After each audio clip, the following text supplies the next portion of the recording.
Doon, me. Ay, naku, hindi mo lang alam. Nakaapat na nga sila. Kaya ayaw ko na nga ay. Ayaw ko ng ano, boy. Di, kamusta ang ayaw mo na umuwi sa inyo? Sabay-sabay. Dito ka sa akin muna? Ha? Dito ka muna sa akin? Ay, pag-usapan natin muna kung pagod ka. Hindi, bigyan mo lang. Sabi ko sa'yo, Ano diba, pag-usapan? Ayaw ko ng mga, uy, muntakay mo. Huwag kasama-sama eh. Sino? Huwag kang gusto na, pisa natin nila dito. Uy, baka mag-aaral sila yung bilma eh. Hindi ah. Hindi mo lang pa kayo, ayaw ko na. Ba't mag-aaway? Ayaw ko na. Hindi nangyari na eh.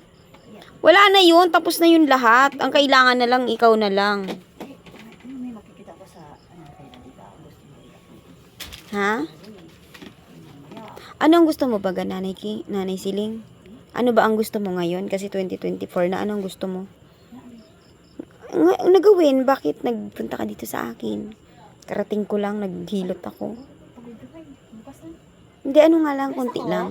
Sabado, o kaya linggo, ikaw nakukuha sa malaking bahay, pasok tayo doon.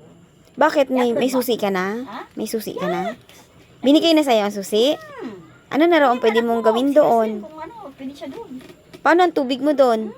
Paano ang tubig mo? Lahat yan kung talagang gustuin ko, kaso nag-iisip lang ako. Bakit gusto mo pang mag-stay dyan? Ayaw mo na umuwi ng Kaya Pangasinan? naman yung bahay na yun, kung walang titira at ano, ipinaka. Ay, ang gagawin mo doon, laki-laki naman yan. Ha? Laki-laking bahay. Pero nagpakahirap sila, is walang titira. Tapos anong gagawin mo doon sa loob? Yung plano ko, hindi business nga kung ano. Ano yung business mo doon? Nag-aalisa ng mga tao doon. Hindi pa naman. Yung school nga doon, tatanggalin yan eh. Oo nga, hindi pa sa ngayon.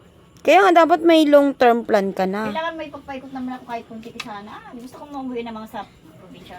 11? So, ilan taon ka na ba? 60 ano ka na? 60 60 plus na. 60 plus? Talagang malamig doon kasi may kahoy. Kaya nga, ano naman ang gagawin mo sa isang malaking bahay? Eh, syempre naman. May peace of mind ka ba doon? Umikot ang tao doon eh. Andun ko talaga makauwi muna ka kaya. Kaso, nahold lahat eh. Ano Kailan na-hold? ako eh. Ano na-hold sa'yo? Gaya, pinangako ni Ma'am Rafael na uwi naman ako sandali. Yun, magpaikot ako ng ano doon sana. Pagkain ng aso. Ba't hindi ka pa nakaka-move on doon? Tagal-tagal na yun. Hindi na nga natuloy yun eh. Okay, well, ano, support nga. Hindi yun natuloy kasi ikaw ang may kasalanan doon. Hindi ka na nagpakita dito. Busy ka. Uy, kamusta? Nagseminar ka na ba? Talagang busy ka eh. Hindi kita disturb mo kasi. Nabibisi na ako ngayon. Uy, Hindi drive ko pa na nga eh, napupuntaan si Nanay King eh. Naayos mo ng ano mo eh. Yung birthday ko nga kagabi, gabing-gabi ko na busy na ka lagi. ano eh. Gabing-gabi ko na yun hindi wala akong bala kagabi magluto. May friend ako na pumunta kaya sabi ko gabi na yun eh kasi wala talaga ako sa mood, wala parang Naman. Tapos yung apat na ano, musical ka?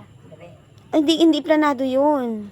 Isang Wala sa plano yun. Oo. Kasi wala akong balak magluto, Nanay Siling eh. Paano yan? Ano ang gusto mo? 'Di ba summer na? Ano ba talaga ang gusto mo? May ano kaya, June 15 kung talaga may tutulong. Uwi tayo sa mag-enjoy trabaho ko ng trabaho. Uy, kailangan naman maligo tayo sa beach. Then, mag-enjoy ka naman dahil uulan na. Magkita ko naman yung tapos din. Makita nanay mo eh. Oo. Abang mo ng ulan. Gusto mo makita nanay mo? Mag-i-enjoy ka muna. Alam mo, doon sa beach na, ang dami nagtutulong Ako nga, Nanay Siling eh. Wala na nga sa isip ko yung mag-enjoy eh. Sa anak mo is... Apat yan na pinag-aaral ko. Kung si darling mo, sasama tayo, 5-star hotel kung may tutulong. Kailangan ko maghanap buhay lagi kasi apat ang nag-aaral sa akin. May kolehiyo ako. May graduating ako ng K-12. May graduating ako ng grade 6. So, yung araw-araw na gastos namin, Nanay Siling, yun talaga. Kaya, Bakasyon is July na. Sa July na. Bakasyon na daw sa July. Tapos anong sadya mo ngayon? Ha? Anong sadya mo ngayon? Is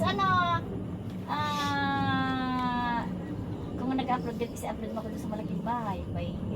Tapos, anong gagawin natin doon sa bahay na yun? Parang, alam mo kung...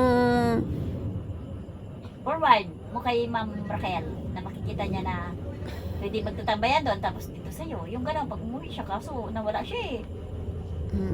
Pag umuwi ng dito... Kasi ang sponsor Nanay Siling, hindi naman yan ano, yung Then, tuloy-tuloy. sabi niya, sa Tundul Beach. Oh. Matagal na yun. Inaasahan mo pa rin ba yun? Alam mo, daming tourist doon. Inaasahan mo pa rin yun? Siyempre, kung sponsor, nagpakahirap sa'yo. May puso ako. Dahil tinulungan niya ako eh. Oy, bakit hindi ka nagpunta nung natulungan ka niya? Hindi ka nagpunta rito tapos... busy ka. Kumukha naman certificate sa Mindoro. busy pa rin ako ngayon. Oh. Paano tayo niyan? Wala ka tayo na punta mo ko doon sa bahay na i-upload mo doon sa loob ng bahay. Pasok tayo doon. Oo. Hindi ko nga alam Ikaw kung... na sana. So, ano sabi sa'yo ng may-ari ng bahay? Sa'yo na yun doon? Anytime. Anytime ka na doon? Inaanay na nga yung bahay at naglinis ko. Oo, inaanay na. Pasira na. Ha? Pasira Inaanay na. May rice cooker. Malaki yan. May